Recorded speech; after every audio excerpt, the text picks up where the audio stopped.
لا حول ولا قوة إلا بالله العلي العظيم.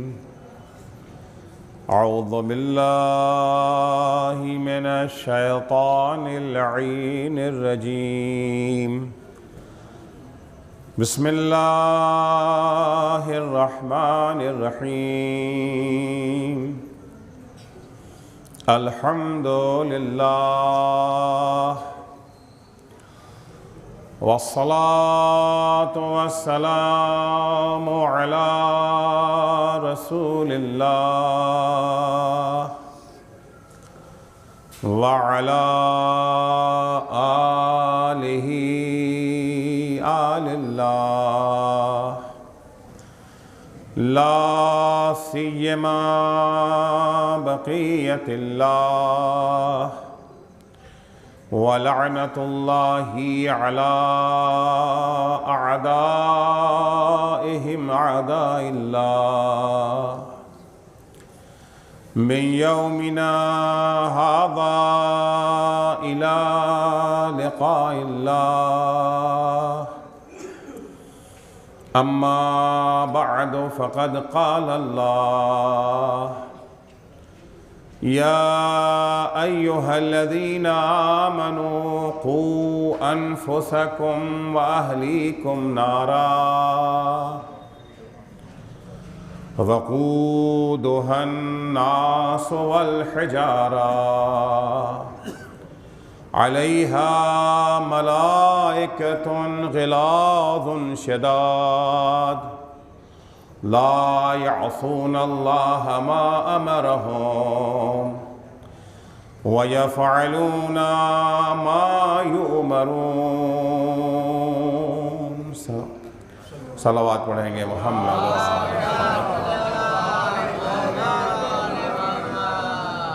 ایزوان گرامی، گفتگو جو آج 5 دن قبل شروع ہوئی تھی، اس کا موضوع تھا اسلام کا فیملی سسٹم. آج اس سلسلے کی آخری مجلس ہے. عرض کیا تھا کہ پروردگار نے اس کائنات میں کوئی بھی ایسی مخلوق نہیں ہے جس سے کچھ ذمہ داریاں نہ سونپی ہوں، چاہے ان کا تعلق جمادات سے ہو، نباتات سے ہو، حیوانات سے ہو، فرشتے ہوں یا انسان. ہر ایک کو اللہ نے کچھ ذمہ داریاں عطا کی ہیں. انسان چونکہ اللہ کی سب سے اہم مخلوق ہے، سب سے عظیم مخلوق ہے، وہ مخلوق ہے جسے پیدا کر کے پروردگار کہتا ہے تبارک اللہ احسن الخالقین.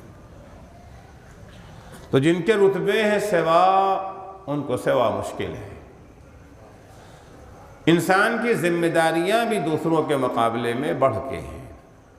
بس فرق یہ ہے کہ انسان کے سوا ہر مخلوق اپنی ذمہ داریوں کو نبھانے میں مجبور ہے. سرتابی نہیں کر سکتی، سرکشی ممکن نہیں ہے. وہ چاہیں کہ اپنی ذمہ داریوں سے عہدہ برا نہ ہوں، یہ ہو نہیں سکتا، مجبور ہے. لیکن انسان کو اللہ نے ذمہ داریاں تو سونپی ہیں، ذمہ داریاں دینے کے بعد اسے آزاد چھوڑ دیا. اِنَّا هَدَيْنَاهُ السَّبِيلَ اِمَّا شَاكِرًا وَإِمَّا كَفُورًا. راستہ دکھا دیا، بتا دیا تمہیں، مگر بعد میں تمہیں آزاد چھوڑ دیا ہے، چاہے اللہ کی بات مانو یا اس کی بات کو ٹھکرا دو. البتہ اللہ کی بات مانو گے تو اس کا نتیجہ اور ہے، نہیں مانو گے تو اس کا انجام اور ہے. مان لو گے تو تمہاری زندگی سدھر جائے گی، فلاح دارین تمہیں ملے گی، دنیا میں بھی خوش رہو گے، آخرت میں بھی بہشت بری کے حقدار بنو گے. اگر سرتابی کیا، سرکشی کیا، دنیا میں بھی کڑ کڑ کے جیو گے، معیشت تمہاری تنگ ہو جائے گی، دولت کے ڈھیر پہ تو بیٹھے رہو گے مگر سکون کو ترستے رہو گے، سکون کو ترستے رہو گے، اور آخرت میں بھی تمہارا ٹھکانہ جہنم میں ہوگا. جو ذمہ داریاں اللہ نے ہمیں دی تھی وہ کئی طرح کی ذمہ داریاں ہیں. کچھ ذمہ داری، کچھ فرائض ہمارے عبادی فرائض ہیں، کچھ فردی فرائض ہیں، کچھ اجتماعی فرائض ہیں. فردی فرائض میں کچھ کا تعلق جسم سے ہے، کچھ کا تعلق روح سے ہے. اجتماعی فرائض میں کچھ فرائض وہ ہیں جن کا تعلق عام سماج سے ہے، اور کچھ کا تعلق ہماری فیملی، کنبے، خاندان سے ہے. وہ فرائض جن کا تعلق ہمارے خاندان، ہمارے کنبے، ہماری فیملی سے ہے، اس میں سب سے اہم فریضہ یہ ہے کہ ہماری ذمہ داری ہے کہ خود کو بھی آتش جہنم سے بچائیں اور اپنی فیملی کو بھی آتش جہنم سے بچائیں. یا ایھا الذین آمنوا قوا انفسکم واہلیکم نارا وقودھا الناس والحجارہ. اے صاحبان ایمان، تمہاری ذمہ داری یہ ہے کہ خود کو بھی آتش جہنم سے بچاؤ اور اپنی فیملی کو بھی آتش جہنم سے بچاؤ. شوہر کی ذمہ داری ہے اپنی بیوی کو آتش جہنم سے بچانے کی کوشش کرے. بیوی کی ذمہ داری ہے کہ اپنے شوہر کو آتش جہنم میں جانے سے بچائے، اور ان دونوں کی ذمہ داری ہے کہ اپنی اولاد کو جہنم میں جانے سے بچا لے. کیسے یہ فریضہ انجام پا سکتا ہے؟ یہ اہم ذمہ داری کس طریقے سے انسان بحسن و خوبی اسے انجام دے سکتا ہے، اس کے لیے پروردگار نے کچھ قوانین، کچھ اصول بیان کیے ہیں، معین کیے ہیں. کچھ کا تعلق شادی سے پہلے سے ہے، کچھ کا تعلق شادی کے بعد ہے. شادی سے پہلے کے سارے مسائل آپ کی خدمت میں عرض کر چکا ہوں. کل گفتگو شادی کے بعد کے مسائل کے سلسلے میں شروع ہوئی تھی. میں نے عرض کیا تھا کہ جو سسٹم اللہ نے فیملی کا سسٹم بنایا ہے وہ ایک پیکیج کی شکل میں ہے.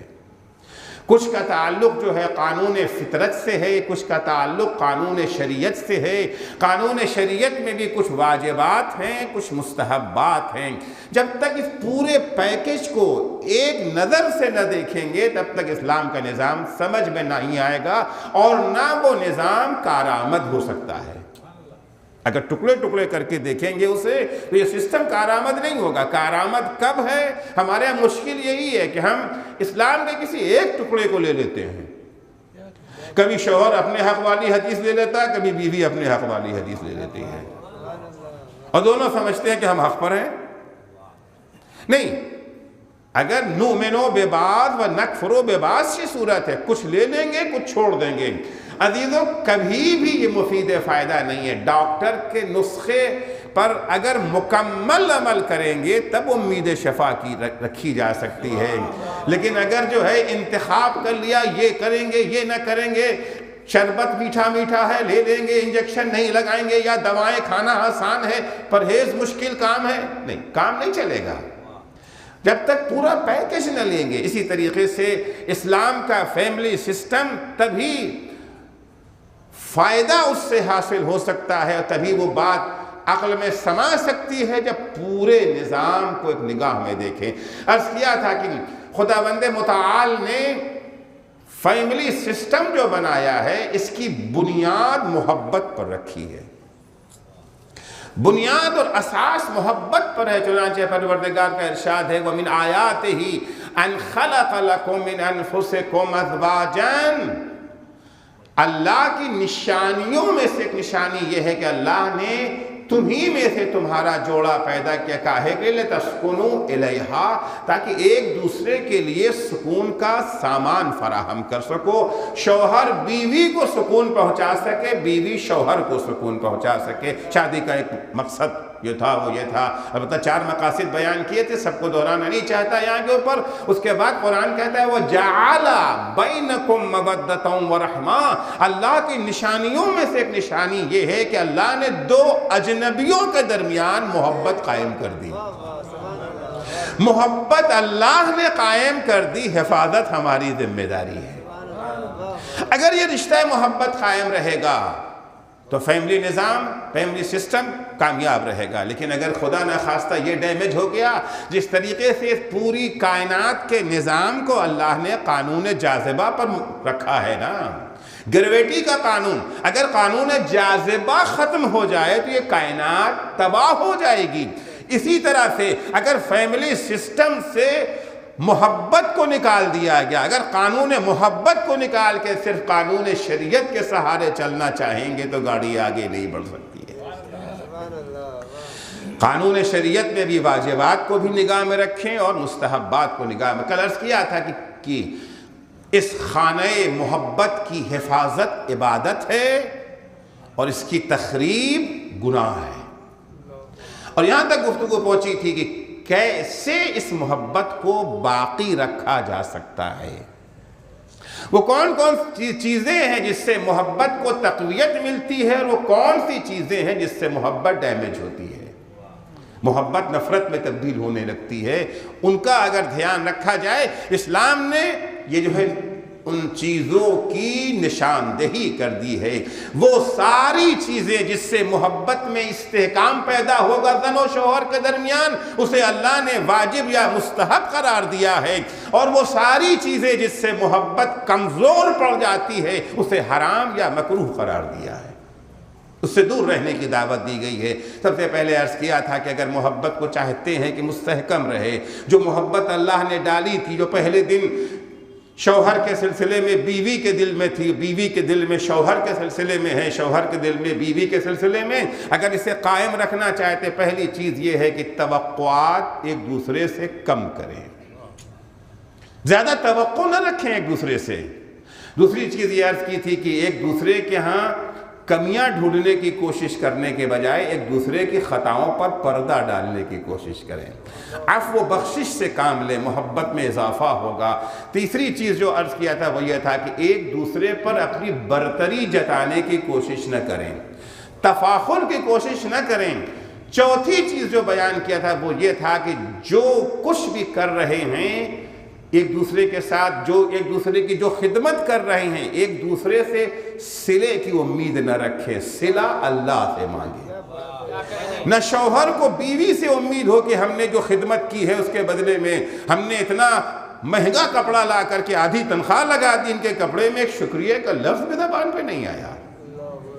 بیوی کو توقع یہ ہے کہ ہم نے اتنی محنت سے کھانا پکا کے رکھا ہے، ذرا سے دو کلمہ تعریف کا بھی نہیں زبان پہ ان کے آیا۔ صلہ ایک دوسرے سے نہ مانگیں، صلہ اللہ سے مانگیں۔ اخلاص، جو کام ہو اس میں اخلاص کو مد نظر اگر رکھیں، محبت میں اضافہ ہوگا، کمی نہ ہوگی۔ عزیزو، جناب موسیٰ جس وقت فرعون کے ظلم سے نجات پانے کے لیے اپنا شہر چھوڑ کر کے صحرا در بدر کے ٹھوکریں کھاتے ہوئے بھوکے پیاسے، حتیٰ راستے میں کھانے کو کچھ نہ ملا تھا تو گھاس اور پتیاں کھا کر کے گزر بسر کیا تھا، یہاں تک کہ یہ جو ہے مدین پہنچ گئے۔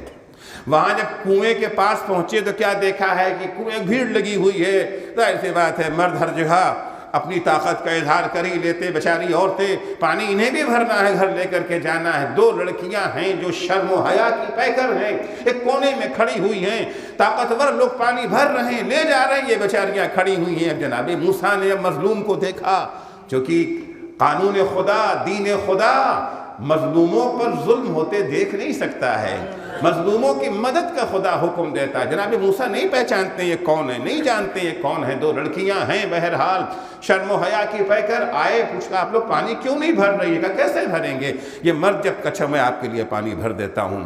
جناب موسیٰ گئے، کنویں سے پانی نکالا، ان کے گھڑوں کو بھرا، وہ لے کر کے گھر گئیں۔ باپ سے جب بیان کیا، میں پوری داستان میں نہیں جانا چاہتا، باپ سے گئی بیان کیا، باپ نے انہیں بلایا تو کھانے کے لیے دسترخوان لگا ہوا تھا۔ جناب موسیٰ کئی دن کے بھوکے ہیں، کئی دن کے بھوکے ہیں جناب موسیٰ، شدت کے ساتھ بھوک لگی ہوئی ہے۔ جناب شعیب نے دسترخوان پہ بیٹھنے کی دعوت دی، جناب موسیٰ نے کہا اعوذ باللہ، میں اللہ سے پناہ مانگتا ہوں، میں کھانا نہیں کھاؤں۔ کیوں؟ کہ آپ میرے کام کی اجرت کے طور پہ کھانا دے رہے ہیں، آپ میرے کام کی اجرت کے طور پر، میں اپنے کام کی اجرت خدا سے چاہتا ہوں، آپ سے نہیں۔ بھوکے، کئی دن کے بھوکے ہیں۔ جناب شعیب نے کہا نہیں، میں تمہیں کام کی اجرت، ہمارا شیوا یہ ہے، ہمارا طریقہ ہی یہی ہے کہ ہمارا کوئی بھی اگر معلوم ہو جاتا ہے کوئی مہمان ہے تو مشکل دسترخوان بچھاتے ہیں، ہمارے مہمان آتے ہی رہتے ہیں، نہیں تمہارے کام کی یہ اجرت نہیں ہے، تب جا کر کے جناب موسیٰ دسترخوان پہ بیٹھے ہیں۔ جناب موسیٰ نے پانی بھرا خدا کے لیے، جناب شعیب نے کھانا کھلایا خدا کے لیے، اور دونوں کے اخلاص کا کیا پھل دیا اللہ نے؟ شعیب کے اخلاص کا پھل یہ دیا، ایک اولو العزم پیغمبر 8 سال تک ان کی بکریاں چراتا رہا، اور جناب موسیٰ کو اللہ نے ان کے اخلاص کا بدلہ یہ دیا کہ ایک نبی زادی ان کے عقد میں آ گئی۔ ایک صلوات پڑھیں گے محمد و آل محمد پر۔ پانچویں چیز جس کا خیال رکھنا تھا، جس کا خیال رکھنا ہے، جس سے یہ کاشانہ عشق و محبت باقی رہ سکتا ہے، درار اس میں کبھی نہیں پڑے گی، اور درار نہ پڑے گی تو ساری مشکلیں حل ہے۔ پھر نہ کسی کو اپنے حق کا خیال ہوگا، نہ کوئی اپنے حق کا مطالبہ کسی سے کرے گا۔ یہاں تو ہر کوئی ایک دوسرے کی خدمت ہی کرنے، جہاں جہاں محبت ہوتی ہے آپ دیکھتے ہی ہیں نا، کبھی کوئی یہ نہیں دیکھتا کہ محبوب کا کیا حق ہے ہمارے اوپر، ہماری کیا، بلکہ جو کچھ اس سے بن سکتا ہے وہ اس کے اوپر قربان کرنے کو تیار ہو جاتا ہے۔ پانچویں چیز جس کا خیال رکھنا ضروری، دیکھیے ظاہر سی بات ہے جب دو لوگ ساتھ میں رہتے ہیں کبھی نہ کبھی کوئی نہ کوئی چیز ایسی ہو ہی جاتی ہے جو انسان کو پسند نہیں آتی، مزاج پر گنا گزرتی۔ کہتے ہیں جہاں دو برتن ہوتے ہیں وہاں کھنک ہوتی ہی ہے۔ اسلام چاہتا ہے کہ برتن تو ہوں، ٹکرائیں تو، مگر کھنک نہ پیدا ہو، آواز نہ پیدا ہو جاتا ہے کوئی بیوی کا کوئی ایسا عمل ہے جو شوہر کو پسند نہیں آیا، شوہر کا کوئی ایسا عمل ہے جو بیوی کو پسند نہیں آیا ہے۔ کوئی معصوم تو نہیں نہ ہے، عصمت کے دائرے میں نہیں ہے، وہ تو فقط علی و فاطمہ ہی تھے اور بس، وہ تو فقط علی و فاطمہ تھے کہ فاطمہ کے سلسلے میں مولا کائنات جب شہادت فاطمہ ہی فرماتے واللہ ما اغضبتنی ولا عصت لی امرا، خدا کی قسم فاطمہ نے کوئی کام کبھی ایسا کیا ہی نہیں جس سے مجھے ناراضگی ہو سکے،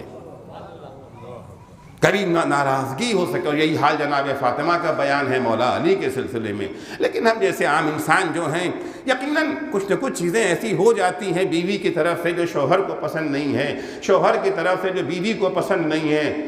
انسان اپنے غصے کو کنٹرول رکھے، غصہ آنا اور ہے، غصے میں بے لگام ہو جانا اور ہے، غصے میں بے لگام ہو جانا اور ہے۔ قرآن مجید جب مومنوں کی صفت کو بیان کرتا ہے تو صفات مومن میں ایک صفت یہی بیان ہوتی ہے والذین یجتنبون کبائر الاسم والفواحش وَإِذَا مَا غَضِبُوا هُمْ يَغْفِرُونَ، مومن وہ ہیں جو اپنے کو گناہان کبیرہ سے دور رکھتے ہیں، بدکاریوں سے دور رکھتے ہیں، اور جب کبھی انہیں غصہ آ جاتا ہے تو غصے پر عمل کرنے کے بجائے جس سے غصہ ہوئے ہیں اسے معاف کر دیتے ہیں، غصے میں بے لگام نہیں ہو جاتے، سزا نہیں دیتے، برا بھلا نہیں کہنا شروع کر دیتے ہیں۔ بیوی کا کوئی کام شوہر کو پسند نہیں آیا فوراً ڈانٹنا پھڑا کرنا شروع کر دیا، اس کا مطلب آپ نے غصے پہ قابو نہیں پایا۔ بیوی نے شوہر کے کسی کام کو دیکھا کہ وہ ان کو پسند نہیں آیا، انہوں نے اپنے طور سے احتجاج کرنا شروع کر دیا۔ اگر کوئی بات ناپسند آ گئی غصے کو پی جانا۔ مولا کائنات فرماتے ان الغضب مفتاح کل شر، یہ غصہ ہر برائی کی چابی ہے۔ غصے سے جانے کتنے جرائم، کتنے کرائم جو ہیں انسان سے سرزد ہوتے ہیں غصے کی بنا پر۔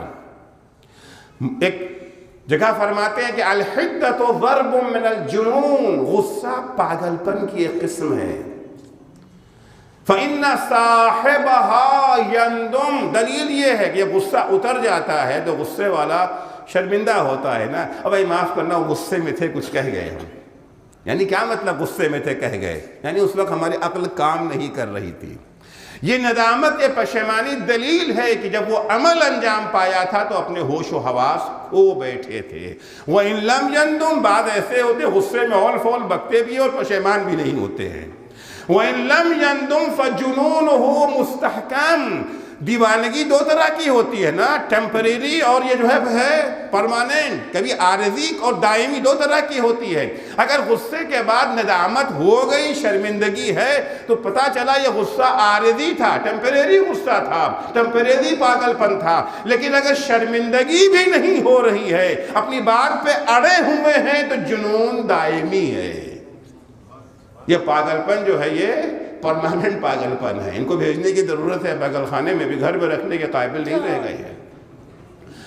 کہا جاتا ہے کہ صاحب اب غصے میں قابو پانا بڑا مشکل کام ہے، غصے پر قابو پانا بڑا مشکل کام ہے۔ یقیناً غصے پر مشکل پانا عام لوگوں کے لیے بڑا مشکل کام ہے، مولائیوں کے لیے مشکل نہیں ہے۔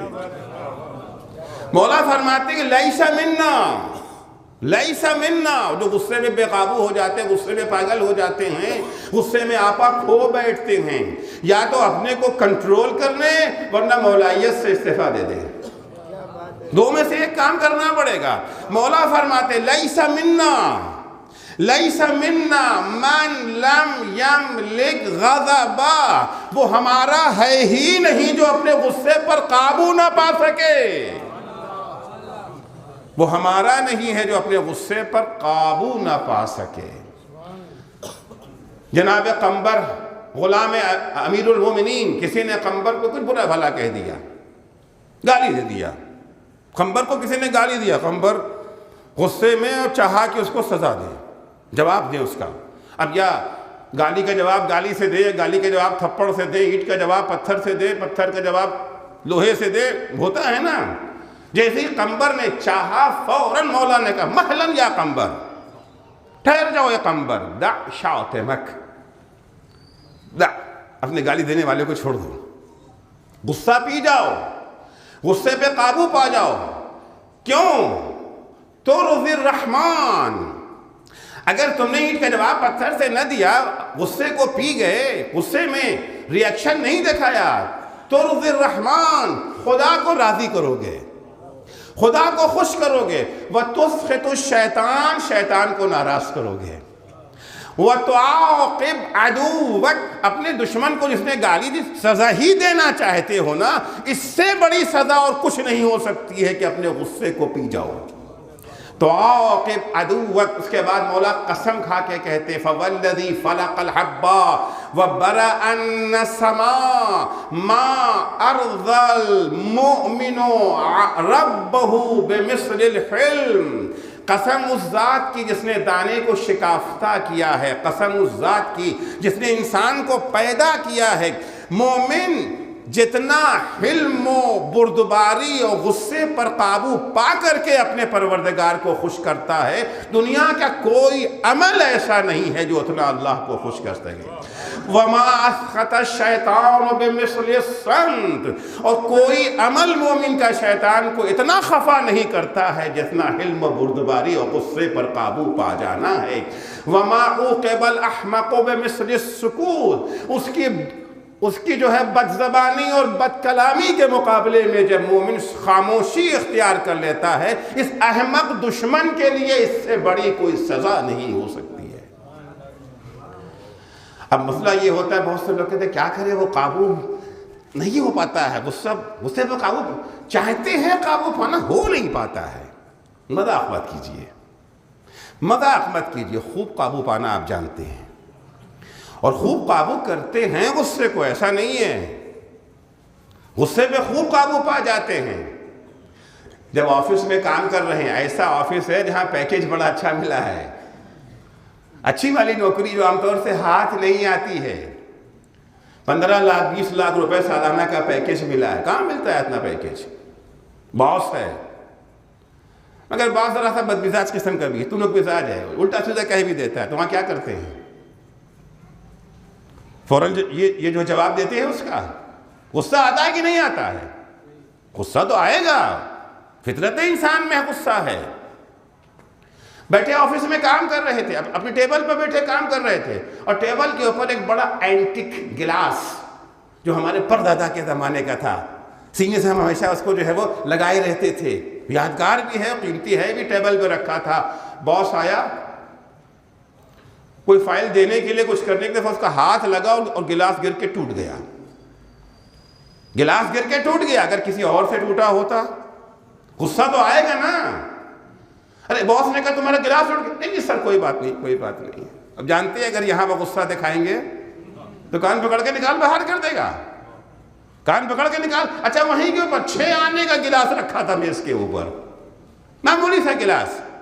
چپراسی بیچارہ میز صاف کر رہا تھا, اس کا ہاتھ لگا, گلاس گر گیا, ٹوٹ گیا. اب کیا کرتے ہیں؟ کوئی بات نہیں, ٹوٹ گیا. اندھے ہو, دیکھ کے نہیں کام کر سکتے, نہیں کام کرنے آتا ہے مت آیا کرو, نکل جاؤ یہاں سے. کیا بات ہے 6 آنے کے گلاس میں اتنا غصہ؟ ارے وہ کسی نے اگر سمجھایا وہ غصہ آ گیا تھا اس لیے کہہ دیا اس کو. وہاں کیوں نہیں غصہ آیا؟ کیا وجہ ہے؟ آدمی تو وہی ہے نا, شخص وہی, کوئی اور نہیں ہے. اینٹی قیمتی گلاس, بہت عزیز گلاس ٹوٹ گیا, باس سے ٹوٹ گیا, کوئی بات نہیں ہے. اچھا جہاں جاب کرتے ہیں باس اگر یہ کہہ دے کہ اگر آپ اپنے گھر میں غصہ نہیں کریں گے تو آپ کی تنخواہ ڈبل ہو جائے گی, اور ایک شفٹ لگا دیا, اب تو ہے نا سب چل گیا ہے آپ کے اندر, جو پورا سب آپ کے سر حرکت کو یہ جو ہے ریکارڈ کیا جا رہا ہے, پھر بھی غصے پہ قابو نہیں پائیں گے, پھر بھی غصے پہ قابو نہیں. یاد رکھیے انسان غصے میں بے قابو انہی لوگوں پر ہوتا ہے جنہیں اپنے سے کمزور سمجھتا ہے. کبھی اپنے سے طاقتوروں پر اسے غصہ نہیں آتا. خوب قابو پانا ہم جانتے ہیں. پیغمبر اسلام صلی اللہ علیہ وآلہ وسلم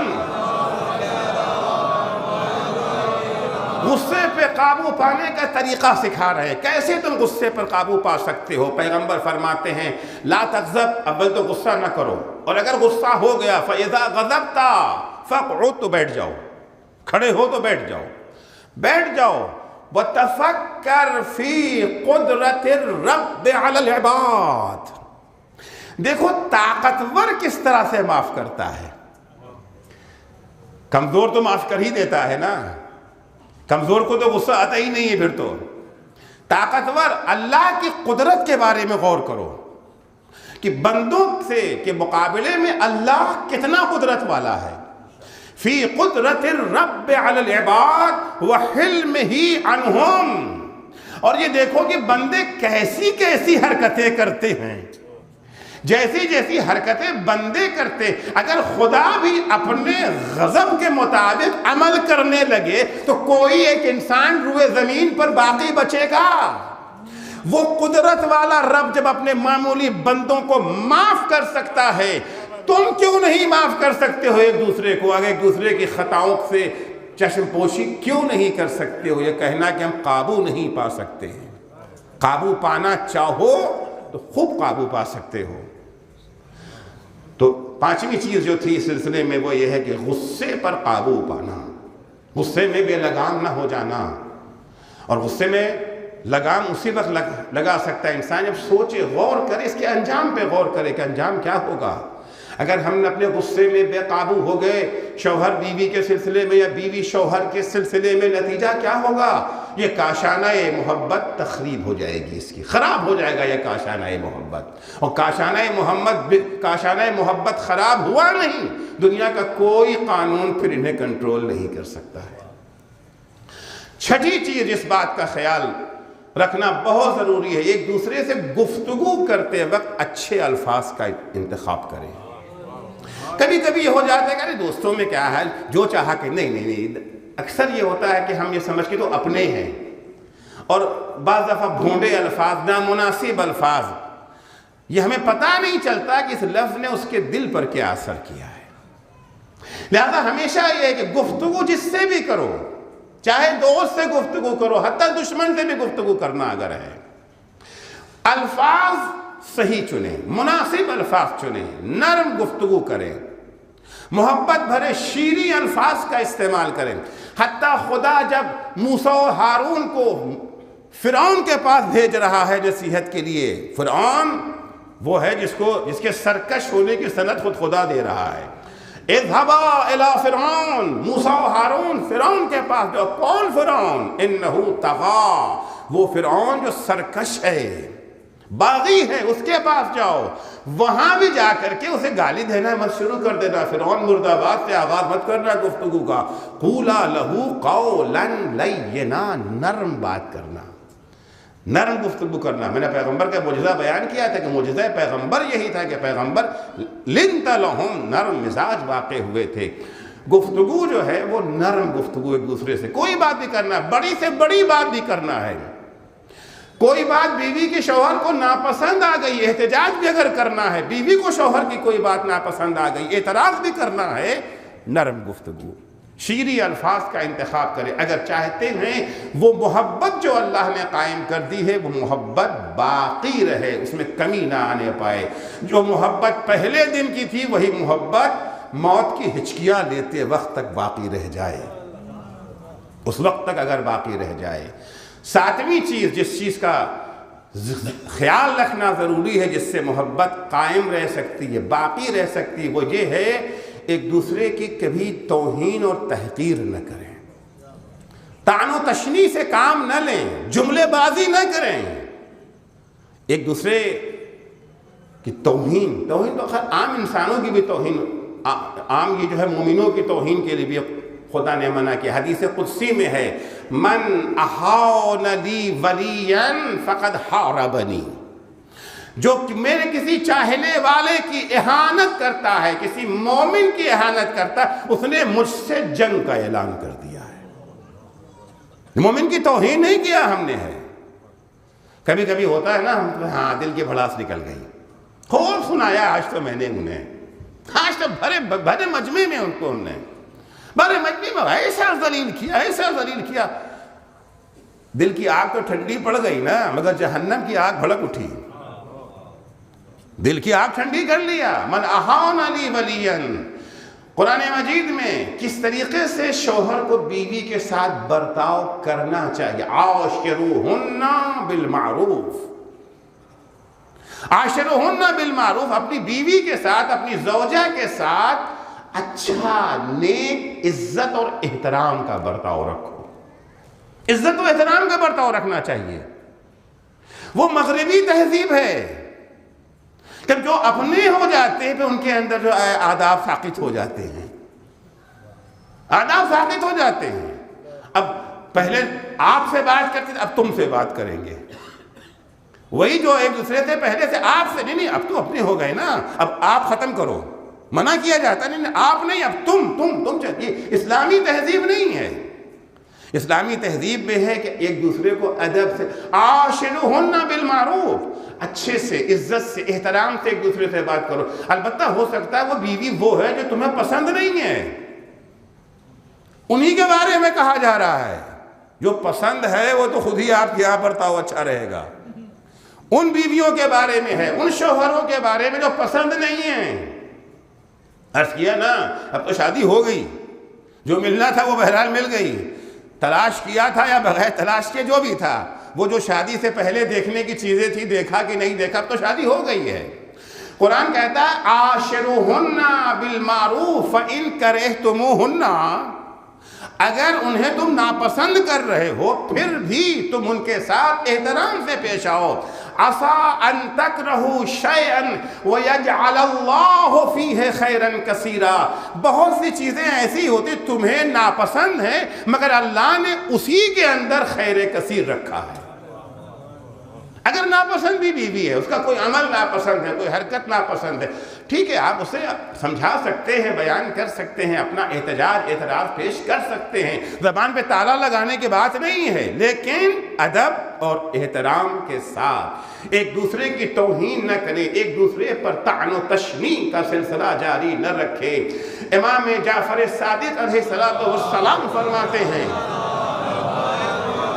ایما امرأۃ قالت لزوجها ما رأيت من وجهك قط خیرا، اگر کوئی عورت اپنے شوہر سے کہتی ہے کہ میں جب سے تمہارے گھر میں آئی ہوں میں نے خیر نہیں دیکھا، ہوتا ہے نا کبھی کبھی، میں نے تو پوری جوانی میری گزر گئی، تم نے تباہ کر دیا، ہمیشہ ہمیں جو ہے یہ جو ہے مصیبت میں رکھا، تم سے خیر نہیں دیکھا ہم نے، جیسے ہی عورت اپنے شوہر سے یہ کہتی ہے کہ ما رأیت قط من وجہک خیرا، ہم نے تم سے کوئی نیکی نہیں دیکھی، کوئی بھلائی نہیں دیکھی ہے، فقد حبط عملہا، اس کی ساری نیکیاں رائے گاں چلی جاتی ہیں، حبط ہو جاتی ہیں۔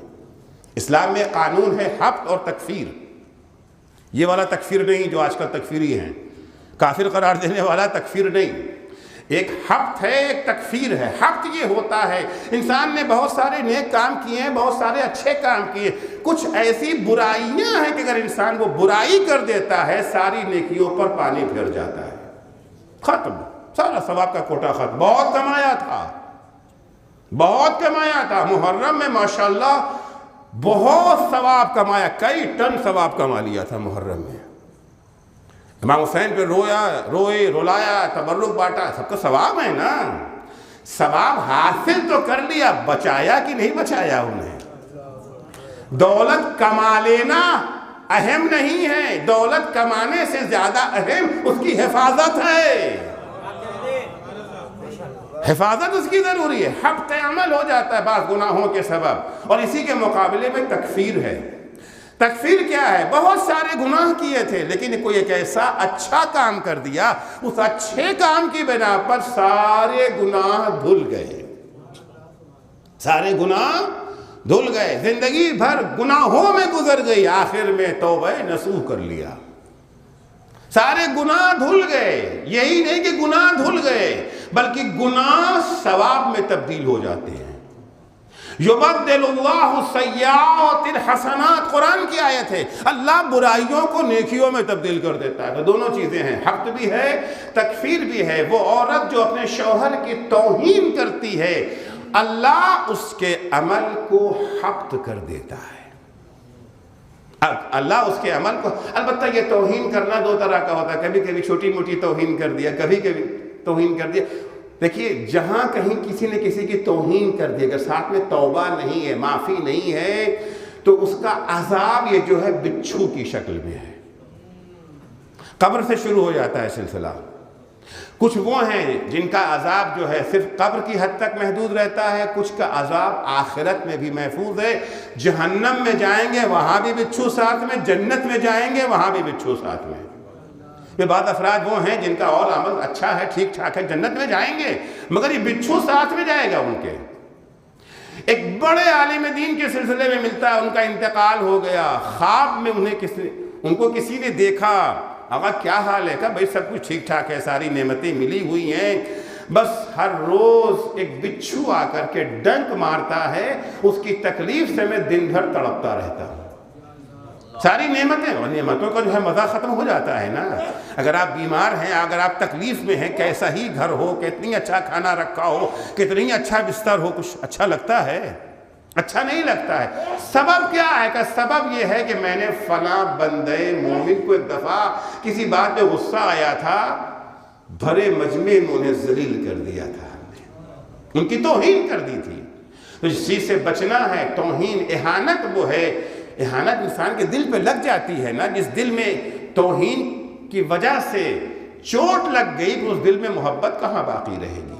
اگر محبت کو باقی رکھنا چاہتے ہیں، جو محبت اللہ نے پیدا کی، خیال رکھے نہ شوہر بیوی کی توہین کرے، نہ بیوی شوہر کی توہین کرے۔ آٹھویں چیز جس چیز کا خیال رکھنا ہے وہ یہ ہے کہ بعض لوگ خود پرست خود بھی ہوتے ہیں، اپنے ہی کو ہمیشہ حق بجانب سمجھتے ہیں، حق ہمیشہ ہمارے ساتھ ہے، کسی دوسرے کا حق ان کی نگاہ میں ہوتا ہی کچھ نہیں ہے، ہم ہی صحیح ہیں بقیہ سب غلط ہیں، کبھی سوچتے بھی نہیں ہیں کہ ہم بھی غلط ہو سکتے ہیں۔ حتیٰ یہ وہ افراد ہیں کہ جب قیامت میں خدا کے پاس آئیں گے وہاں بھی خدا سے کہیں گے اللہ تو نے جہنم کا فیصلہ غلط کیا ہے، نہیں میں جہنم میں قابل نہیں تھا۔ قرآن کی آیت ہے یبعثہم یوم یبعثہم اللہ جمیعا یحلفون لہ کما یحلفون لکم وَيَحْسَبُونَ أَنَّهُمْ عَلَىٰ شَيْءٍ أَلَا إِنَّهُمْ هُمُ الظَّالِمُونَ۔ کچھ لوگ وہ ہیں جب قیامت کے دن آئیں گے اللہ ان کا جہنم کا فیصلہ کر دے گا تو کہیں گے اللہ سے قسم کھائیں گے نہیں خدا کی قسم، اللہ ہی کی قسم، خدا کی قسم فیصلہ تو نے صحیح نہیں کیا، ویسے ہی وہ اللہ کے لیے قسم کھائیں گے جیسے دنیا میں تمہارے لیے قسم کھاتے تھے، اور وہ گمان کرتے ہیں کہ وہ کچھ ہیں، وہاں بھی اللہ کے مقابلے میں اپنے کچھ سمجھ رہے ہیں۔ اتنی خود بینی ہے، اتنی خود پرستی ہے، اتنی خود خواہی ہے کہ اپنے کو کچھ سمجھتے رہتے ہیں۔ شوہر اگر بیوی کے مقابلے میں سمجھے کہ نہیں میں سب کچھ تو میں ہی سمجھتا ہوں، یہ تو بیچاری ناقص العقل ہے، یہ تو ناقص العقل ہے، میں پڑھا لکھا ہوں، میں پی ایچ ڈی کیا ہوں، یہ تو ہائی اسکول بھی نہیں پڑھی ہوئی ہے۔ ضروری نہیں ہے کہ ہمیشہ پی ایچ ڈی والا ہی حق پر ہو اور جو ہائی اسکول فیل ہے وہ باطل پہ ہو، یہ کوئی ضروری نہیں ہے کہ وہ جس کے سر پہ امامہ ہے وہ صحیح سمجھتا ہے، وہ بیچارے جو گھر میں جھاڑو لگا رہی ہے وہ نہیں سمجھتی ہے۔ ممکن ہے کہ یہ غلط سمجھ رہے ہو، وہ صحیح سمجھ رہی ہو۔ خود پرستی وہ چیز ہے، خود خواہی اور خود پرستی دو شکلوں میں سامنے آتی ہے، کبھی یہ جو ہے جدال کی شکل میں سامنے آتی ہے اور کبھی ہٹ دھرمی کی شکل میں سامنے آتی ہے۔ جدال اور ہٹ دھرمی، ابھی عرض کروں گا۔ جدال کیا ہے؟ جدال یعنی اپنی بات کو صحیح ثابت کرنے کی کوشش کرنا۔ کچھ لوگ وہ ہوتے ہیں جنہیں حق سمجھنے کی فکر نہیں ہوتی۔ انسان کو حق ڈھونڈنا چاہیے، نہ یہ کہ اپنی بات ثابت کرنے کی فکر لگی رہے۔ کچھ لوگ نظریہ قائم کر لیتے ہیں، اس کے بعد دلیل ڈھونڈتے ہیں نظریے کو صحیح ثابت کرنے کے لیے۔ قرآن کی آیتوں کو لائیں گے، توڑ کے مروڑ کے لائیں گے، کہیں کوئی یتیم حدیث مل جائے گی اس کو ڈھونڈ لیتے آئیں گے، اس سے مطلب نکالنے کے، چاہے مطلب نہ نکل رہا ہو لیکن نہیں، بہرحال اپنی بات کو تو مونچھ نیچی نہ ہونے پائے نا، مونچھ اونچی رہے، مونچھ اونچی رہے۔ یہ جو ہے جدال ہے، اسلام نے جدال سے منع کیا ہے۔ ابو درداء پیغمبر کے اصحاب میں ہیں، ابو درداء کہتے ہیں کہ ہم لوگ ایک دن بیٹھے آپس میں جدال کر رہے تھے، وہ اپنی بات ثابت کرنے میں لگے تھے، ہم اپنی بات ثابت کرنے میں لگے، کوئی دوسرے کو سن نہیں رہا تھا۔ ایک دفعہ تو یہ ہے حق سمجھنا ہے، گفتگو کر رہے ہیں کاہے کے لیے؟ حق سمجھنے کے لیے، خوب یہ اچھی چیز ہے، ان کی بھی دلیلیں سن رہے ہیں، دیکھ رہے ہیں ہاں اگر بات میں دم ہے تو مان جائیں گے، نہیں اگر مان جائیں گے تو موچ نیچی ہو جائے گی نا، پھر تو ہماری، یعنی گویا اب تک ہم غلط سمجھ رہے تھے، جو عام طور سے ہم لوگوں کا مزاج ہے، ہم جو سمجھتے آئے ہیں اسی کو حق رہنا ہے اور بس، کسی دوسرے کی بات سننے کو تیار نہیں، چاہے وہ کہنے والا مرجع وقت ہی کیوں نہ ہو، جو ہم سنتے چلے آ رہے ہیں۔ ابو درداء کہتے ہیں کہ ہم لوگ آپس میں یہ جو ہے جدال کر رہے تھے، اتنے میں حضرت وہاں آئے، حضرت نے جب ہمیں جدال کرتے دیکھا تو حضور کے چہرے کا رنگ بدل گیا، اور میں نے کبھی رسول خدا کو اتنا خفا نہیں دیکھا تھا جتنا اس وقت خفا دیکھا۔ رسول نے ہمیں خطاب کر کے کہا، ابو درداء جدال مسلمانوں کا شیوا نہیں ہے، ابو درداء جو جدال کریں گے ہم قیامت میں ان کی شفاعت نہیں کریں گے۔ اے ابو درداء شرک کے بعد سب سے بڑا گناہ یہی جدال ہے۔ اگر اسلام نے جدال کی اجازت دی، وہ جدال جو احسن طریقے سے، جادلہم باللتی ہی احسن طریقہ، یعنی انکشاف حق کے لیے، حق تک پہنچنے کے لیے، حق تک رسائی کے لیے، نہ یہ کہ اپنی بات کو صحیح ثابت کرنے کے لیے۔ یہ شیطان ہے جو جدال کی دعوت دیتا ہے۔ قرآن مجید میں ان الشیاطین لیوحون الی اولیائہم لیجادلوا، شیاطین اپنے چیلوں پر وحی کرتے ہیں کہ جاؤ جدال کرو۔ شیطان جدال کی دعوت دیتا ہے۔ خود پرستی، خود بینی کی دوسری قسم جو ہے وہ ہے ہٹ دھرمی۔ ہٹ دھرمی میں کیا ہوتا ہے؟ حق سمجھ گئے ہیں، سمجھ گئے ہیں، پتہ چل گئے، جدال میں حق سمجھے ہی نہیں ہیں، بس اپنی ہی بات بولے جا رہے ہیں، دوسرے کی سن ہی نہیں رہے ہیں، دوسرے کے دلائل کو سن ہی نہیں رہے ہیں، سمجھیں گے کہاں سے؟ مگر ہٹ دھرمی میں کیا ہے؟ حق سمجھ گئے ہیں، پتہ ہے، جانتے ہیں کہ حق کیا ہے، مگر ماننے کو تیار نہیں ہوتے ہیں، ماننے کو تیار نہیں۔ اس کا نمونہ قرآن مجید نے پیش کیا ہے۔ کب؟ جب غدیر کے میدان میں حضرت محمد مصطفیٰ صلی اللہ علیہ وآلہ وسلم امیر المومنین کی ولایت کا اعلان کر دیا، خدا کے حکم سے اعلان ہوا تھا، آیا بلیغ آئی، اعلان ہوا، پھر آیا اکمل وغیرہ سب نازل ہوئی، اعلان ہو گیا۔ خود بہت سے لوگ وہ تھے، بہت ہی گہرے لوگ تھے، انہوں نے وہاں پر مخالفت کا اظہار نہیں کیا۔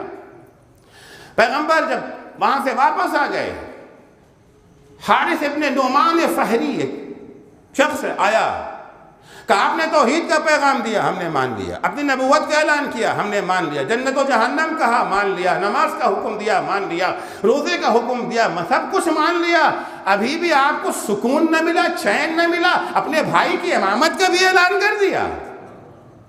یہ اعلان آپ نے اپنی طرف سے کیا ہے یا اللہ کے حکم سے کیا ہے؟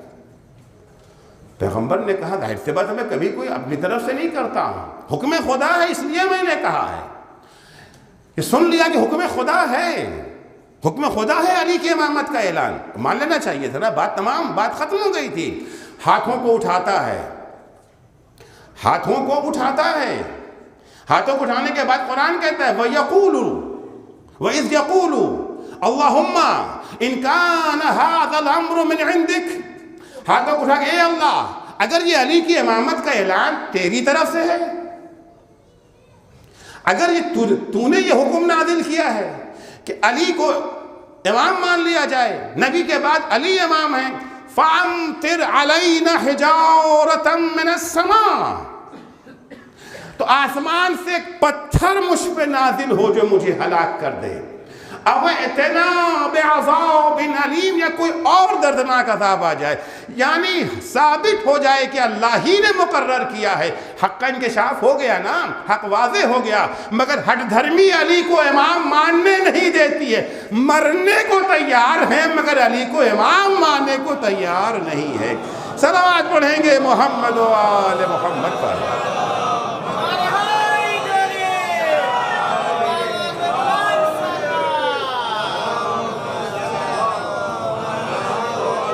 ہر دھرمی کا نمونہ ایک اور ملتا ہے جناب نوح کے سلسلے میں، قرآن اٹھا کے دیکھیں، ہر دھرمی کا نمونہ سمجھ رہے ہیں مگر ماننے کو تیار نہیں ہے۔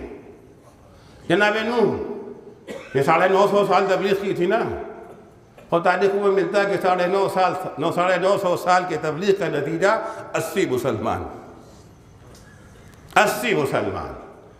ہم لوگ 2-4 دن تقریر کرنے کے بعد پھر اس کے بعد مایوس ہو جاتے تھے، یہ قوم سدھرنے والی نہیں ہے، یہ قوم سدھرنے والی۔ جناب نوح نے 950 سال، وہ بھی 1 گھنٹے والی مجلس نہیں پڑھتے تھے، شب و روز، بعض دکانوں پر لکھا رہتا ہے نا 24 گھنٹہ 7 دن، یہ جناب نوح کا کام 24 گھنٹہ 7 دن والا تھا۔ رب انی دعوت قومی لیلا و نہارا، پالنے والے ہم نے اپنی قوم کو دعوت دی، بلایا رات دن 24 گھنٹہ، یہی کام ہی تھا جناب نوح کا، ہر وقت لگے رہتے تھے۔ فَلَمْ يَزِدْهُمْ دُعَائِي إِلَّا فِرَارًا۔ اب دیکھیں ہم لوگوں کو تو بات کرنے کی تمیز نہیں نہ ہے، ہم لوگوں کو بولنا نہیں آتا ہے، ہمیں لوگوں کو ہدایت کرنا نہیں آتا، ہم خود ناقص ہیں، مگر وہ تو نبی خدا ہے نا، وہی سے ان کا رابطہ ہے، ان سے بہتر تبلیغ کون کر سکتا ہے؟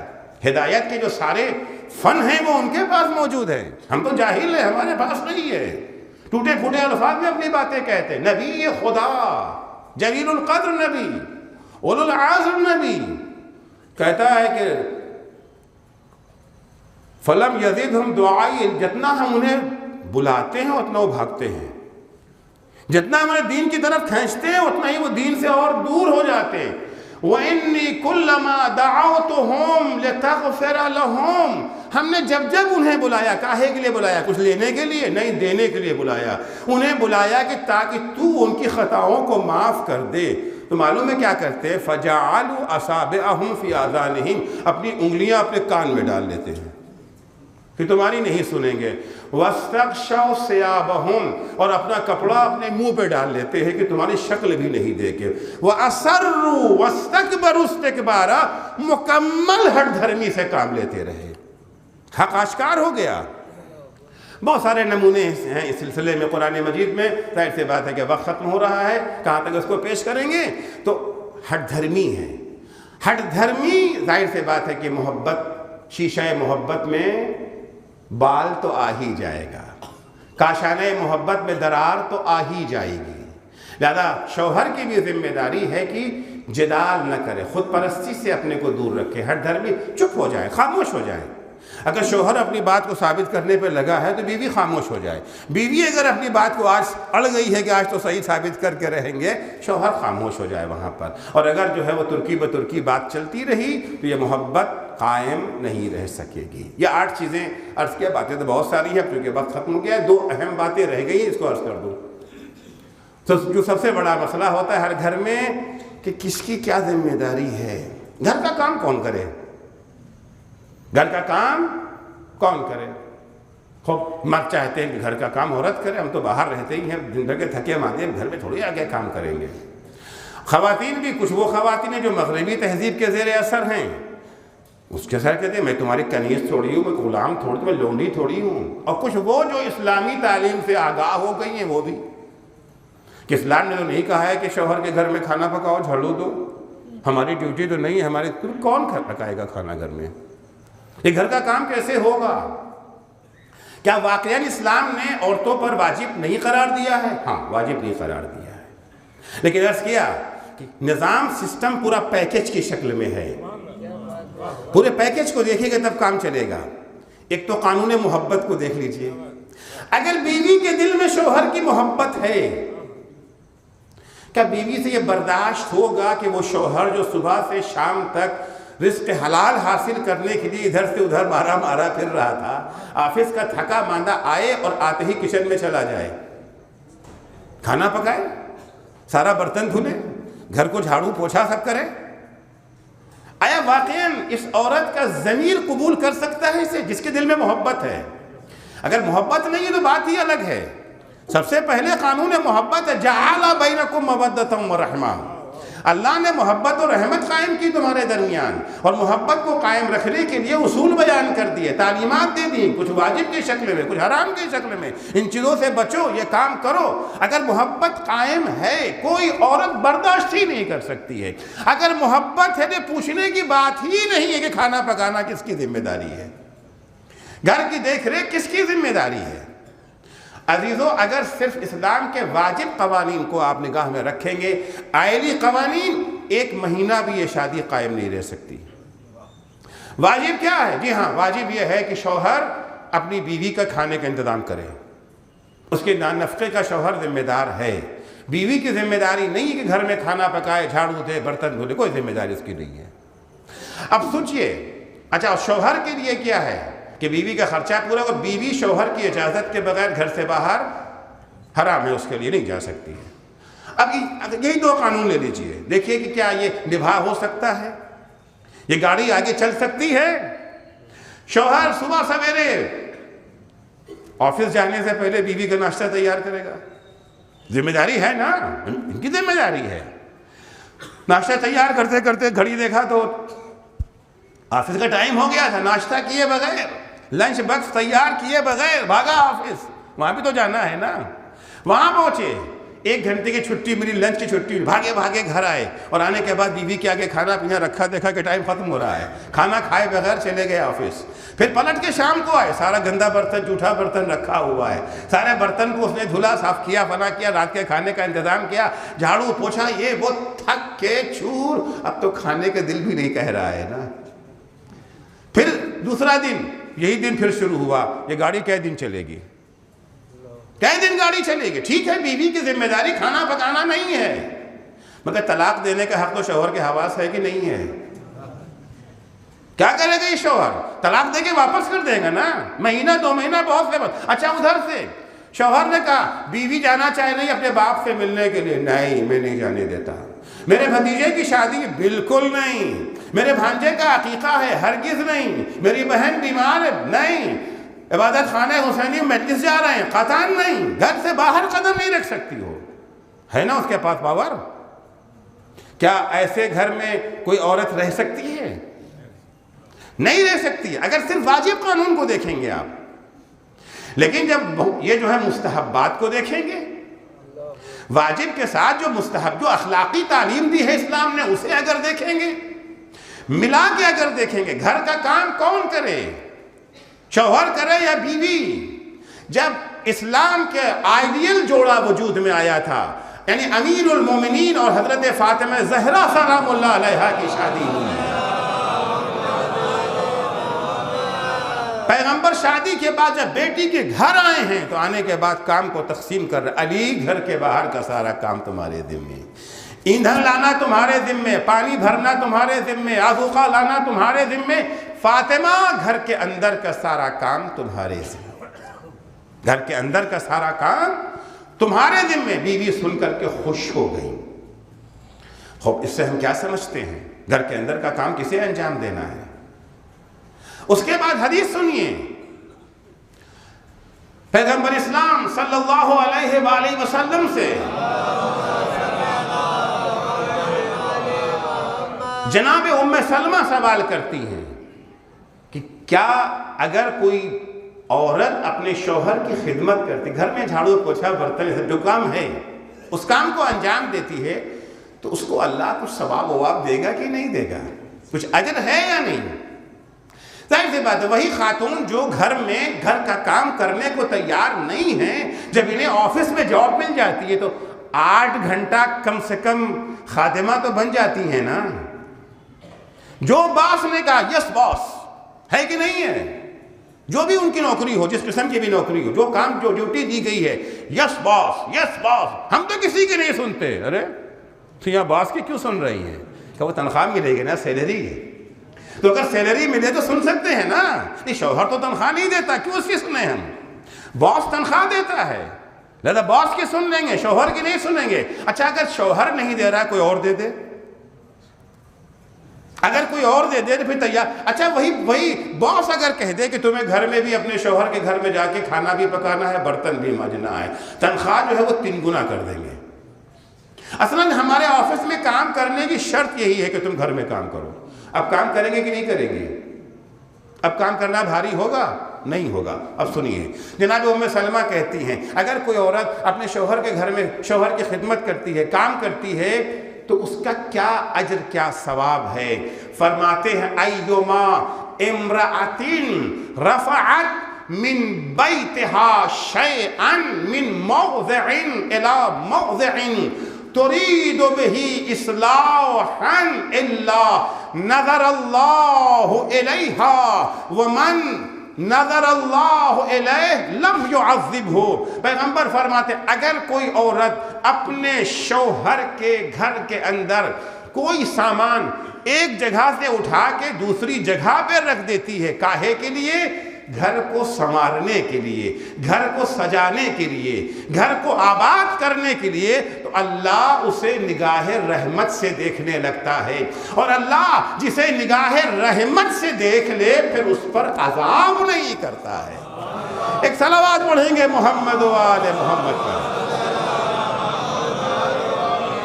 دوسری حدیث میں پیغمبر فرماتے ہیں ایما امرأۃ خدمت زوجہا 7 ایام. اگر کوئی عورت 7 دن اپنے شوہر کی خدمت کر لے، کیا سیلری مل رہی ہے؟ سنیے، اگر کوئی عورت 7 دن اپنے شوہر کی خدمت کر لے، غلق اللہ عنہا 7 ابواب النار وفتح لها 8 ابواب الجنہ. اگر کوئی عورت اپنے شوہر کی 7 دن خدمت کر لیتی ہے تو اللہ اس کے بدلے میں جہنم کے 7 دروازوں کو اس کے لیے بند کر دیتا ہے. 7 دروازے جہنم کے ہیں نا، اور جنت کے 8 دروازے اس کے لیے کھول دیتا ہے. تدخل من ای ما شاءت، جس دروازے سے چاہے وہ جنت میں داخل ہو جائے. خب اگر باس سیلری دے تو تیار ہے، کام کرنے میں کوئی قباحت نہیں ہے. خدا نے وہاں واجب نہیں قرار دیا، لیکن یہاں کے اوپر انعامات کی بارش کر دی. ممکن ہے کوئی صاحب کے خود خدا واجب ہی قرار دیتا ہے، بھائی کیا تھی، واجب کیوں نہیں خدا نے قرار دے دیا؟ اتنا کا مطلب ہے خدا چاہتا تو یہی ہے کہ خواتین گھر کے کام کو انجام دے.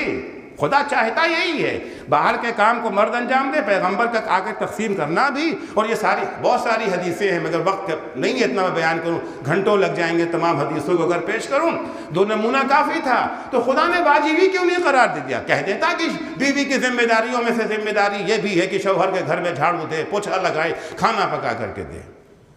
عزیزوں، وہ اس لیے کہ اللہ مردوں کے مزاج کو جانتا ہے نا، ابھی تو واجب نہیں قرار دیا ہے تو یہ عالم ہے، ذرا سا نمک تیز ہو جائے ہانڈی میں تو پھر کیا حشر کرتے ہیں، کسی دن ہانڈی جل جائے تو کیا ہوتا ہے۔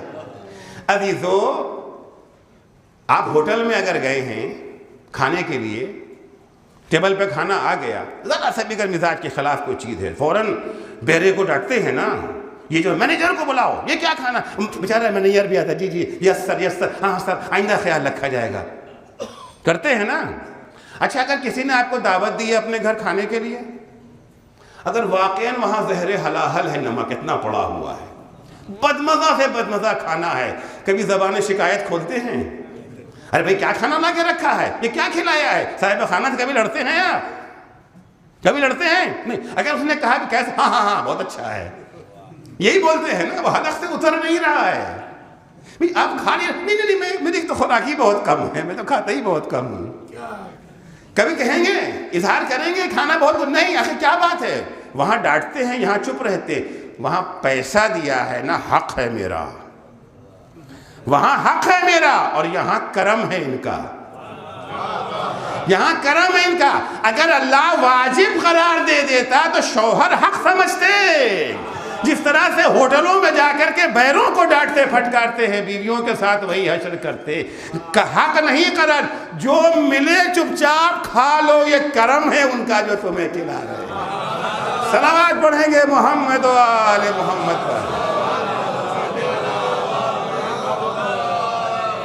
البتہ تقسیم ہے، باہر کا کام مرد، گھر کے کام عورتوں کے ذمے، لیکن ایسا بھی نہیں ہے کہ اگر آپ گھر میں بیٹھے ہیں تو گھر میں سیاہ سفید پہ ہاتھ نہیں لگائیں گے، کچھ نہیں کریں گے۔ جس وقت مولا کائنات جہاد پہ چلے جاتے تھے، گھر کے باہر کا کام کون کرتا تھا؟ پھر کون کرتا تھا؟ حدیث میں ہے، روایتوں میں، معصومہ اتنا پانی بھرا ہے علی کے گھر میں، مشک جب دھوتی تھیں تو مشک کے تسمے کا نشان بدن پہ پڑ گیا تھا، تسمے کا نشان بدن پہ پڑ گیا تھا۔ اور جب امیر المومنین گھر میں رہتے تھے تو معصومہ کا ہاتھ بٹاتے تھے، معصومہ کا ہاتھ بٹاتے تھے۔ ایک روایت سن لیجئے جس میں پیغمبر وہ ثواب بیان، یہ ثواب میں نے بیان کیا تھا، عورتیں اگر گھر میں کام کرتی، اگر مرد بیوی کا ہاتھ بٹائیں گھر کے کاموں میں تو ان کا کیا ثواب ہے۔ بہت لمبی حدیث ہے، میں بس بہت مختصر سے پیش کروں گا، کافی لمبی حدیث۔ مولا علی فرماتے کہ ایک دن فاطمہ زہرا جو تھیں وہ ہانڈی کے پاس تھیں اور میں مسور چن رہا تھا، صاف کر رہا تھا۔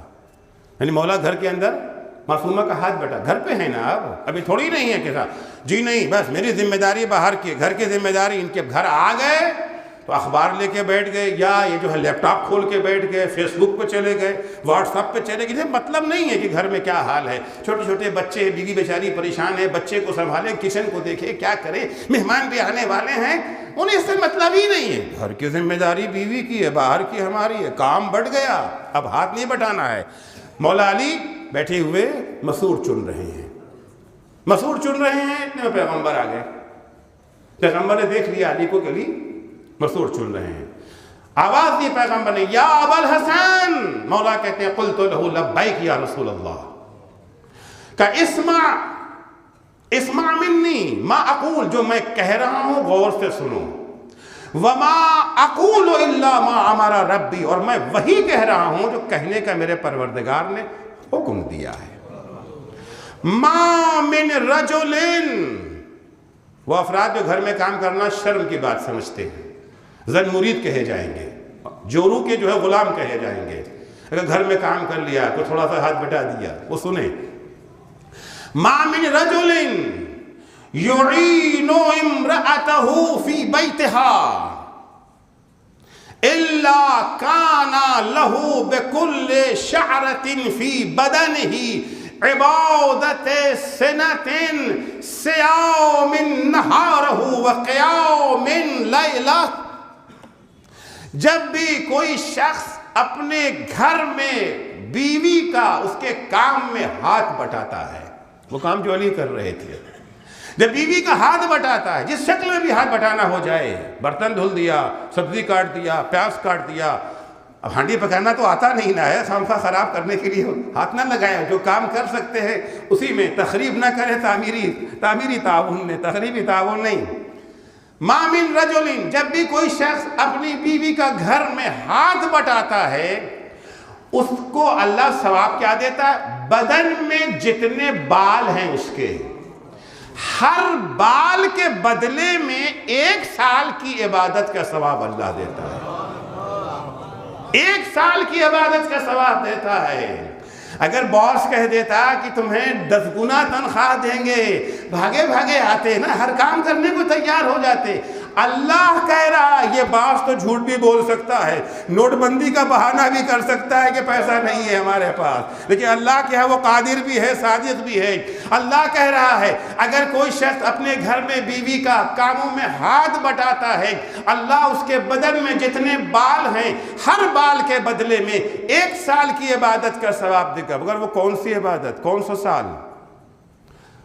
وہ دن بھر میں فقط 5 وقت کی نماز، 17 رکعت، ماہ رمضان کا 1 مہینے کا روزہ نہیں، ایسا سال جس میں تمام دن انسان روزہ رہے اور تمام راتوں کو جاگ کے عبادت میں بسر کرے، ایسا سال۔ وَآتَاهُ اللَّهُ تَعَالَى مِنَ الثَّوَابِ مَا آتَاهُ الصَّابِرِينَ وَدَاوُدَ النَّبِيُّ وَيَعْقُوبَ عِیسیٰ، اور اللہ اسے وہ ثواب دے گا جو اللہ نے صابروں کو ثواب دیا ہے، جو داؤد نبی کو ثواب دیا ہے، جو یعقوب پیغمبر کو ثواب دیا ہے، جو عیسیٰ روح اللہ کو اللہ نے ثواب دیا ہے، وہ ثواب اللہ اسے عطا کرے گا۔ تو انشاءاللہ گھر میں کون کام کرے، کیسے کام کرے، انشاءاللہ بات کلیئر ہو گئی ہوگی۔ بس آخری بات کو عرض کر کے مجلس کو تمام کروں، وہ ہے گھر کا خرچہ۔ شوہر کم سے کم بیوی کو دینا چاہتا ہے، بیوی زیادہ سے زیادہ لینا چاہتی ہے۔ خب واجب خرچے تو معلوم ہے، روٹی کپڑا اور مکان، روٹی کپڑا اور مکان یہ ہے واجب خرچہ، تو دینا ہی دینا ہے۔ اپنی حیثیت کے مطابق کھانا کھلائیے، اپنی حیثیت کے مطابق کپڑا پہنا دی، اپنی حیثیت کے مطابق مکان، ختم۔ کربلا بھیجنا ہے نہیں، یہ آپ کی ذمہ داری نہیں، حج کرانا ذمہ داری نہیں ہے، ان کے بھائی کے بچوں کی شادی ہے وہاں پہ کچھ گفٹ دینا ہے، وہ شوہر کے اوپر دینا واجب نہیں ہے، اس کی ذمہ داریوں میں شامل نہیں ہے، اخراجات میں چیزیں نہیں آتی، شامل نہیں ہیں۔ کتنا دے؟ اچھا بیوی کی خواہش ہوتی ہے کہ ظاہر سی بات ہے 1 سے 1 زیور چاہیے، 1 سے 1 کپڑے چاہیے، کیا کرے؟ دونوں کی الگ الگ ذمہ داریاں ہیں، دونوں کی الگ الگ ذمہ داریاں ہیں۔ شوہر کے لیے ہے کہ اگر ہے اس کے پاس، 8ویں امام رضا علیہ السلام کی حدیث ہے کہ صاحب النعمہ یجب ان یوسع علی اہلہ، اس کو اللہ نے نوازا ہے، اس کے پاس حلال کمائی ہے اتنی، اچھا کھانا کھلا سکتا ہے، اچھا کپڑا دے سکتا ہے، گھمانے پھرانے تفریح کو لے جا سکتا ہے، یہاں وہاں گفٹ اگر بیوی کو دینا چاہتی ہے تو کر سکتا ہے۔ جس کے پاس ہے اس کے لیے ضروری ہے کہ وہ اپنی فیملی کو آرام سے رکھے۔ آپ دیکھیں کہ جو شادی کے آیت تھی کیا تھی؟ کیوں شادی کرو؟ لِتَسْكُنُوا إِلَيْهَا، مقصد کیا ہے؟ ایک دوسرے کو سکون فراہم کرنا، شوہر کو بیوی سے سکون ملے، بیوی کو شوہر سے سکون ملے۔ اسی ایک چیز کو اگر نگاہ میں رکھ لیں، ہر وہ چیز جس سے سکون حرام ہو جائے وہ حرام ہے، اور ہر وہ چیز جس سے سکون حاصل ہو جائے وہ واجب ہے، وہ واجب ہے۔ اس طریقے سے دے تو شوہر کے لیے جہاں تک ہو سکے اپنے بال بچوں کو، آپ اپنے سلسلے میں کفایت شعاری کر سکتے ہیں، آپ اپنے سلسلے میں کیجئے، معمولی کھانا کھا لیجئے، لیکن آپ ہمیشہ یہ جو ہے دال روٹی کھاتے رہیے، کوئی بات نہیں ہے، لیکن فیملی کو بھی آپ دال روٹی کھلانا چاہیں، آلو روٹی پہ کھانا چاہیں، نہیں، کبھی آلو ہے، کبھی سبزی ہے، کبھی گوشت ہے، کبھی مچھلی ہے، کبھی چکن ہے، جیسی آپ کی حیثیت ہے، البتہ مزدور سے یہ ساری توقعات نہیں کی جا سکتی ہیں۔ یہ تو شوہر کے لیے ہے، جہاں تک ہو سکے اپنے بال بچوں کو، بیوی کو آرام سے رکھے، اس کی تمام ضرورتوں کو پورا کرے۔ ادھر مگر بیوی کی کیا ذمہ داری ہے کہ روزانہ تقاضے کی فہرست لمبی سے لمبی تر ہوتی جائے، اور بڑی اور بڑی اور بڑی ڈیمانڈ بڑھتی جائے۔ عزیزو، عرض کیا کہ آئیڈیل شادی کس کی ہے؟ آئیڈیل جوڑا کون ہے؟ مولا کائنات اور حضرت زہرا سلام اللہ علیہ۔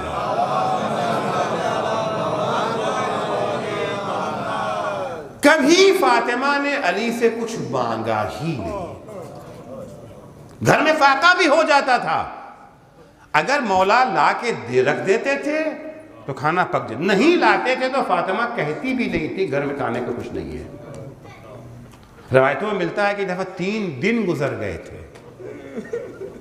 معصومہ سے مولا نے کہا مجھے بتایا کیوں نہیں؟ کہ میرے بابا نے مجھے منع کیا تھا۔ دیکھو تمہارا شوہر بڑا غیرت دار ہے، بڑا غیرت دار شوہر ہے تمہارا، اگر کچھ لا دے قبول کر لینا، مانگنا کبھی کچھ نہیں۔ کبھی کچھ زہرا نے مانگا ہی نہیں۔ جب بیوی کا آخری وقت آ گیا ہے، بستر علالت پر ہے، علی معصومہ کے سرہانے بیٹھے ہوئے ہیں، فاطمہ کوئی خواہش ہو تو بیان کرو، تم نے آج تک مجھ سے کچھ مانگا ہی نہیں ہے۔ بیوی نے کہا میرے بابا نے منع کیا تھا۔ کہا فاطمہ آج میں تمہیں شوہر کے اعتبار سے حکم دیتا ہوں، کچھ مانگو۔ علی کے حکم سے مجبور ہو کے بیوی کہتی ہیں اگر تھوڑا سا انار مل جاتا، مجھے انار کی بڑی خواہش، تھوڑا سا انار اگر مل جاتا۔ مولا علی نکلے، انار کا سیزن نہیں ہے، پورے مدینے کی گلیاں چھان مارا، کہیں انار نہیں ہے۔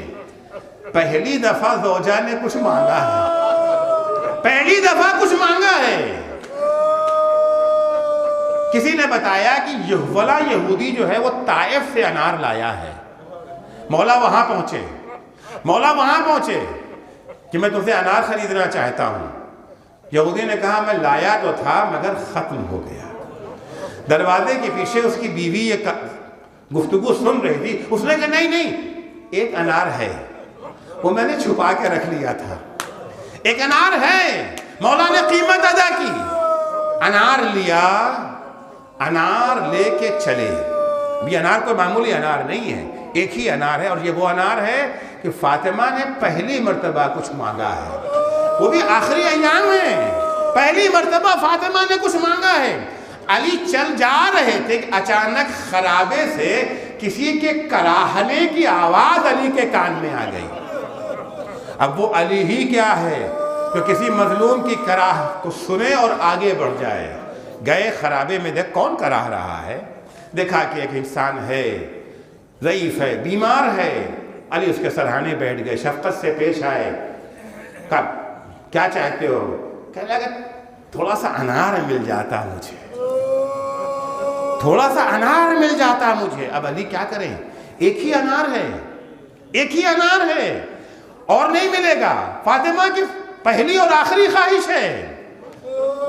مگر وہ علی نہیں ہے نا ایک مظلوم کو اسی حال میں چھوڑ دے۔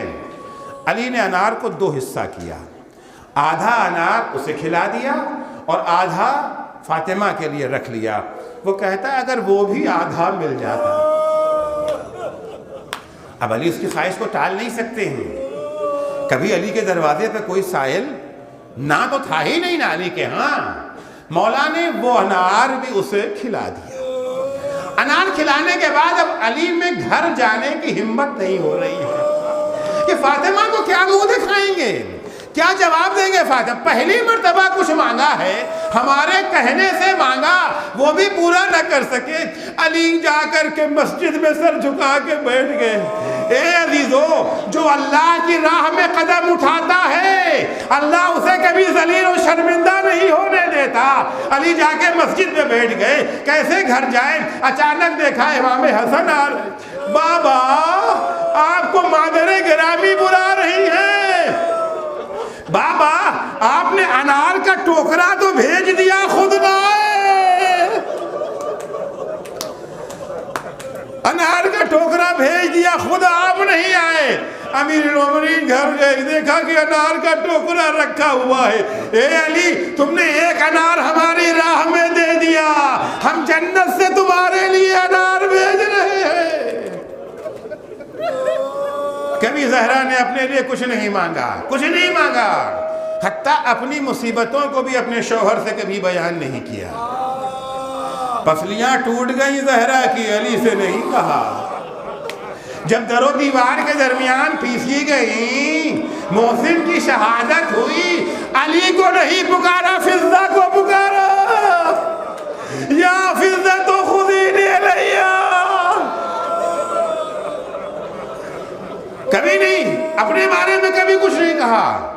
ساری مصیبتیں جھیلتی رہی، ساری پریشانیاں جھیلتی رہی۔ عزیزوں، پیغمبر کا انتقال ہو چکا، رحلت پیغمبر ہو چکی ہے۔ حضرت زہرا پر جو مصیبت کا پہاڑ ٹوٹ چکا ہے، صبت علیہ مصائب لو انہا صبت علی الایام سرنا لیالیہ کا مرثیہ فاطمہ پڑھ چکی ہیں۔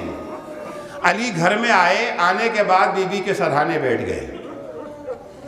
خوب عام طور سے جب شوہر گھر میں آتا ہے تو بیویاں اپنا دکھڑا اپنے شوہر سے بیان کرتی، حق بھی ہے، شوہر سے نہ کہیں گی تو کس سے کہیں گی؟ لیکن فاطمہ کس مصیبت میں ہے؟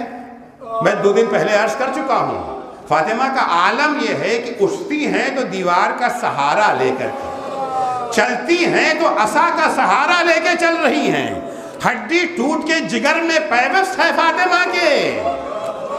اپنے بارے میں فاطمہ نے کچھ نہیں کہا، اپنی تکلیف کا کوئی ذکر نہیں۔ سوال کرتی ہیں، اے علی، میں نے سنا ہے کہ لوگوں نے اب تمہیں سلام کرنا چھوڑ دیا ہے۔ مولا فرماتے ہیں فاطمہ اتنا ہی نہیں کہ لوگوں نے مجھے سلام کرنا چھوڑ دیا ہے، اب حالات اتنے بدل گئے ہیں، میں سلام کرتا ہوں، کوئی میرے سلام کا جواب بھی نہیں دیتا۔ بس یہ سن کر کے بی بی تڑپ گئی، اب برداشت نہیں ہو رہا ہے۔ ایک دفعہ آواز دیتی ہے، فضہ مجھے اٹھا کے قبلہ رخ بٹھا دو، کچھ دعائیں کرنا چاہتی ہوں۔ فضہ نے بی بی کو اٹھایا، قبلہ رخ بٹھالا۔ بی بی نے ایک دفعہ آواز دی، اے حسن حسین، اے زینب و کلثوم، ارے ماں کے پاس آ جاؤ، ماں کچھ دعا کرنا چاہتی ہے، تم لوگ آمین کہو۔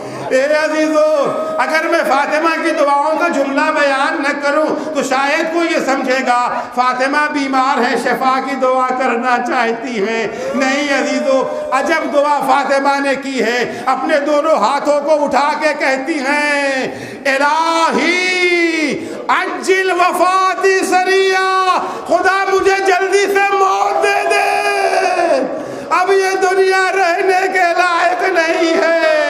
علی سلام کر رہے ہیں، کوئی علی کے سلام کا جواب نہیں دیتا۔